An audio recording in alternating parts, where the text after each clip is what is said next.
किसी गांव में एक गरीब किसान था। घर में उसकी पत्नी और वो दो ही लोग थे। उनके दिन गरीबी में गुजर रहे थे। किसान के पास कुल जमा एक गाय और दो बोरी अनाज ही था। पति पत्नी दोनों ही दिन रात अपने भाग्य को कोसते रहते, भगवान से शिकायत करते कि उन्हें इतना गरीब क्यों बनाया। इसी तरह से दोनों के दिन गुजर रहे थे। एक दिन गांव में एक साधु आया।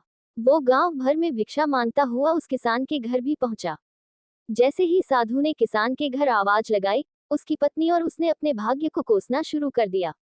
तुम्हें हम क्या दान दे महाराज, हमारा तो खुद का जीवन भिखारियों सा ही गुजर रहा है। ना कपड़े हैं ढंग के, ना घर में अनाज है। भगवान हमारे साथ इतना अन्याय कर रहा है, जबकि हमने तो किसी का कुछ बिगाड़ा भी नहीं है। साधु उनकी समस्या समझ गया।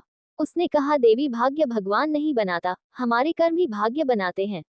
भगवान तो केवल कर्मों का फल दे रहा है। किसान और उसकी पत्नी ने फिर जवाब दिया, बाबा हमने ऐसे कौन से पाप किए हैं जो ऐसा जीवन भुगत रहे हैं। हमने तो कभी कोई पाप किए ही नहीं, लेकिन कभी भी घर में एक गाय और दो बोरी अनाज से ज्यादा कुछ रहता ही नहीं। साधु ने कहा, अगर तुम ज्यादा धन चाहते हो तो मैं एक उपाय सुझाता हूँ। अगर तुम मेरा कहना मानोगे तो जरूर तुम्हारे पास भी बहुत धन और संपत्ति होगी। दोनों पति पत्नी साधु के चरणों में बैठ गए। दोनों ने कहा कि जो आप कहेंगे हम वो करेंगे। साधु ने कहा, तो सबसे पहले अपनी ये गाय और दो बोरी अनाज इसे भी बाजार में जाकर बेच दो। पति पत्नी दोनों सहम गए। महाराज, अगर ये भी बेच दिया तो हमारे पास तो कुछ बचेगा ही नहीं, हम तो और कंगाल हो जाएंगे। दोनों ने जवाब दिया।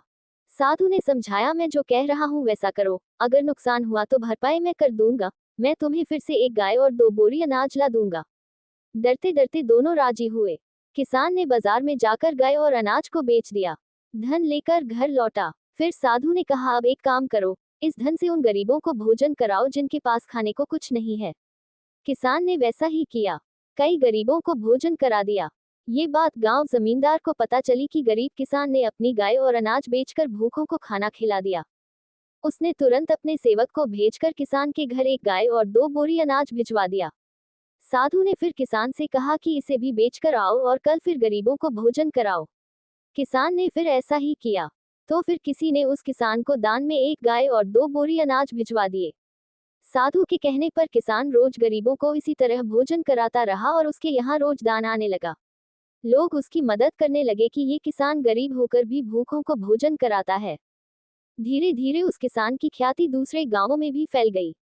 धीरे धीरे दान आने का दायरा बढ़ता गया। बहुत दिन गुजर गए। किसान गरीब से संपन्न हो गया। उसने एक दिन साधु से पूछा कि अचानक मेरे भाग्य में इतना अनाज और धन कैसे आ गया। साधु ने उसे समझाया कि तू इस धन से दूसरों को भोजन करा रहा है, ये उन्हीं के भाग्य का धन है जो भगवान तुझे दे रहे हैं।